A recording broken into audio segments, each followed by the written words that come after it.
တို့ရပိုင်ခွင့်တွေအတွက်ပဲဒီဗိုလ်ချုပ်မူကြီးကိုဗိုလ်ချုပ်ညိုစောနဲ့ပေါင်းပြီးပဲနားတွေပဲပိတ်ထားရလားဆိုတော့ဖျားပဲတည် as simple as that is ကျွန်တော်တို့400မယူနဲ့ပြောနေတာမဟုတ်400ယူမင်းတို့ဒေါ်လာ400ယူပေါ်တင်ယူ2%အခွန်10%တတ်မှတ်လိုက်800ခိုင်တော့ပေါ်တင်မင်းတို့အတွက်ဆိုယူလိုက်ဟာလားကျွန်တော်အခု fair ဖြစ်လားဟာလားအဲ့ဒါဆိုရင်နှစ်ခုလုံးယူလိုက်တဲ့အတွက် fix ဖြစ်သွားတယ်အဲ့တော့ဟိုဘက်မှာရောင်းဝယ်ဖောက်ကမင်းတို့ကြိုက်တဲ့သေး9000နဲ့ရောင်း4000နဲ့ရောင်းအစိုးရတွေ8%ပိုရသွားပြီသူဟာသူရရရှိတယ်သူကပြော300ကျော်ရ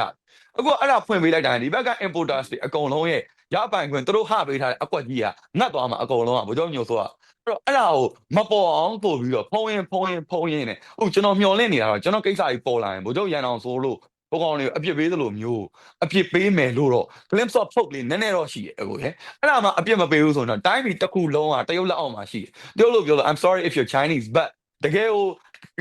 ခရိုနီအကြီးစားအကုန်လုံးက Chinese majority ဖြစ်နေတာ Chinese majority ကပဲ control လုပ်နေတာမြန်မာနိုင်ငံကြီးကိုဒါပေမဲ့ကျွန်တော်ထင်တယ်လို့ဟိုချင်းချောင်မဟုတ်ဘူးကျွန်တော်ပြပတရုတ်မဟုတ်ဘူးပြည်တွင်းရဲ့တရုတ်ခရိုနီတွေကထိန်းနေတယ်ဆိုတော့အဲ့တော့ကာကွယ်ဦးစီးချုပ်ကရဲ့အပေါ်မှာရှိရလားအောက်မှာရှိရလားတော့ကျွန်တော်လည်းမသိတော့